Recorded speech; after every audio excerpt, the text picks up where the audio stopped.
ચાલો મિત્રો, વાનેચા ફેમિલી વ્લોગમાં આપનું હાર્દિક સ્વાગત છે. આજે આપણે સરસ મજાની રેસીપી મિત્રો બનાવવાની છે.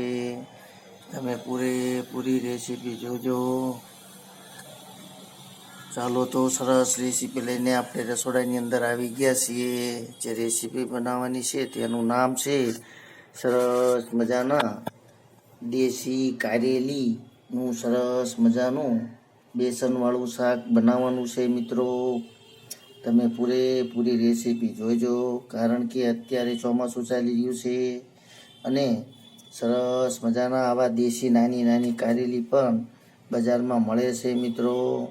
જે પરદેશી કારેલા મોટા હોય છે, જ્યારે આ દેશી કારેલી એકદમ નાની હોય છે અને ખાવામાં પણ ખૂબ જ સ્વાદિષ્ટ હોય છે મિત્રો. તો ચાલો હવે આપણે તેની સૌપ્રથમ છાલ ઉતારીને તેને બાફી લઈએ. ત્યાર પછી આપણે આગળ જેમ રેસીપી બનાવીએ તેમ તમે જોઈજો મિત્રો. જે શરીર માટે ખૂબ જ ગુણકારી કારેલા કહેવાય છે મિત્રો. તો તમે પણ બનાવજો. ચાલો મિત્રો, આપણે સરસ મજાના આપણી કૂણી કારેલીને બાફીને તૈયાર કરી લીધી છે. તો ચાલો હવે તેનો મસાલો તૈયાર કરવાનો છે અંદર ઉમેરવા માટે, એટલે કે ભરવા માટે. તો આપણે બેસનને થોડોક શેકી લીધો છે. તેમજ લસણનો મસાલો પણ વાટીને તૈયાર કર્યો છે. તેમાં સ્વાદ પ્રમાણે થોડુંક મીઠું ઉમેરી દઈએ, થોડુંક લાલ મરચું, થોડુંક ધાણા જીરું, થોડીક હળદર, સરસ મજાનું મિક્સ કરીને આપણે કારેલીને ભરવાની છે. થોડીક સ્વાદ પ્રમાણે ગળપણ ઉમેરવા માટે ખાંડ પણ ઉમેરી દઈશું, થોડુંક લીંબુ, જે ખાટો મીઠો સરસ મજાનો સ્વાદ આવે મિત્રો. આજે આપણે દેશી કારેલીનું એટલે કે ભરેલી કારેલીનું શાક બનાવવાનું છે સરસ મજાનું, જે શરીર માટે નિરોગી હોય છે મિત્રો અને ખાવું પણ ખૂબ જ જરૂરી છે. ચાલો મિત્રો, તો આપણે હવે બધા જ કારેલાને આ તૈયાર કરેલા મસાલાથી ભરી દઈશું મિત્રો, અને ત્યાર પછી તેનો વઘાર કરશું. આપણે આગળ પણ ઘણા બધા કારેલાની રેસીપી મૂકેલી છે, એટલે કે શાકની.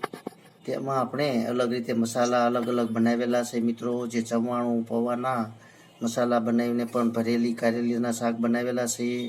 તો ચાલો આજે સરસ મજાનું અલગ જ રીતે ભરેલી કારેલીનું શાક બનાવશું મિત્રો. તમે પૂરેપૂરી રેસીપી જોઈજો. તો ચાલો બધા જ કારેલીને આ રીતે ભરીને તૈયાર કરીને પછી વઘાર કરી લઈએ. ચાલો મિત્રો, હવે આપણે કારેલીને ભરીને તૈયાર કરી લીધી છે. તો તેનો સરસ મજાનો વઘાર પણ કરી લઈએ. તેલ આવી ગયું છે, થોડીક રાઈ ઉમેરી દઈએ, થોડુંક આખું જીરું, 1 ચમચી હિંગ, તેમજ આપણે જે ભરીને તૈયાર કરેલી છે કારેલી તે પણ અંદર ઉમેરી દઈશું મિત્રો.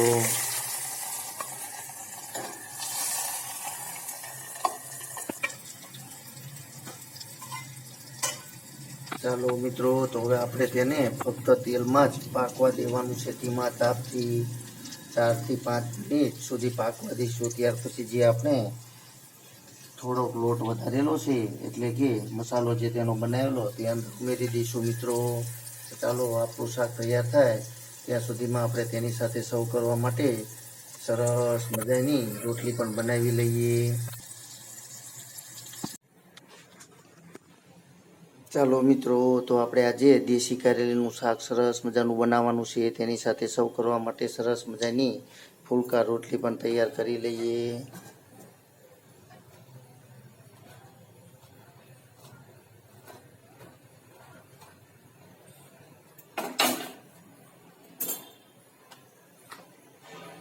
સાથે સાથે આપણું શાક પણ તૈયાર થઈ રહ્યું છે મિત્રો.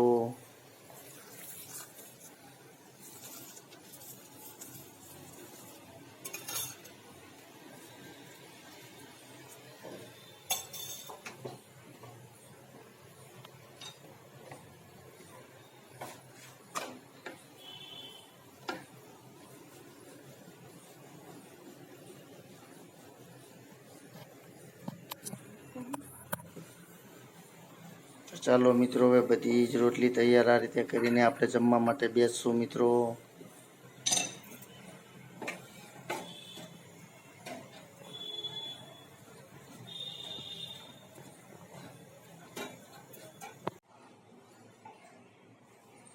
ચાલો મિત્રો, સરસ મજાનું આપણું દેશી કારેલીનું શાક તૈયાર થઈ ગયું છે.